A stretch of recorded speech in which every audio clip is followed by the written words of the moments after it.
ہو گئی ہے تو گویا کہ ہمارے دل کے اوپر اللہ کی نافرمانی کا پخانہ لگ گیا ہے۔ اگر ہمارے کپڑے کے اوپر گندگی لگ جائے تو ہم فوراً کوشش کرتے ہیں اس گندگی کو دھونے کی۔ اگر پخانہ لگ گیا، پیشاب لگ گیا، کوئی اور گندگی اگر ہمارے کپڑے پر لگ جائے، ہمیں پتہ چل جائے، کوئی اور ہم کو بتلا دے، میرے دوستوں، بزرگوں اور بھائیوں، ہم اس گندگی کو دھونے کی فکر کرتے ہیں۔ اس وقت تک چین نہیں آتا جب تک ہمارا کپڑا اور ہمارا بدن صاف نہ ہو جائے۔ میرے دوستوں، بزرگوں اور بھائیوں، اگر اللہ کی نافرمانی کا پخانہ، اگر اللہ کی نافرمانی کی گندگی، اگر گناہ کی گندگی اگر ہمارے دل پر لگ گئی ہے، ہم سب سے پہلے کوشش کریں استغفار کے ذریعے سے اس کو دھونے کی، اپنے دل کو صاف کرنے کی۔ ہم توبہ کریں، اللہ کے سامنے روئیں، اللہ کے سامنے آہوزاری کریں، توبہ کرے، استغفار کرے۔ اس لیے کہ میرے دوستوں، بزرگوں اور بھائیوں، اللہ کو وہ بندہ بہت پسند ہے جو اللہ کے سامنے توبہ کرتا ہے، اللہ کے سامنے آنسو بہاتا ہے، اللہ سے اپنے گناہوں پر معافی مانگتا ہے۔ اللہ کو ایسا بندہ بہت پسند ہے۔ حدیث پاک کے اندر فرمایا گیا کہ جو بندہ اللہ سے توبہ کرتا ہے، اللہ اس کی توبہ کو قبول کرتے ہیں۔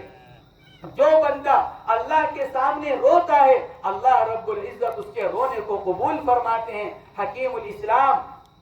حجت الاسلام حضرت مولانا محمد قاسم صاحب نانوتوی رحمت اللہ علیہ، جنہوں نے دارالعلوم دیوبند کی بنیاد رکھی، جنہوں نے دارالعلوم دیوبند قائم کیا، فرمایا کرتے تھے اللہ رب العزت کو آنسو کی بہت قدر ہے، اس لیے کہ اللہ کے پاس جو مخلوق ہے فرشتوں کی، وہ نورانی مخلوق ہے، ان کے پاس احساس ندامت نہیں ہے، کیونکہ ان کے بارے میں تو اللہ نے فرمایا لا یعصون اللہ ما امرہم ویفعلون ما یؤمرون، ذرہ برابر اللہ کی نافرمانی نہیں کرتے۔ جب اللہ کی نافرمانی نہیں ہے تو نافرمانی پر احساس ندامت بھی نہیں ہے، جب احساس ندامت نہیں ہے تو آنکھوں میں آنسو بھی نہیں آتے۔ فرماتے تھے حضرت مولانا محمد قاسم صاحب نانوتوی رحمت اللہ علیہ، اللہ کے پاس جو نورانی مخلوق ہے اس کے آنسو نہیں نکلتے، اس لیے اللہ کو اپنے بندوں کے آنسو بہت پسند ہیں۔ جب بندے کی آنکھ سے آنسو نکلتے ہیں اللہ اس کی قدر فرماتے ہیں،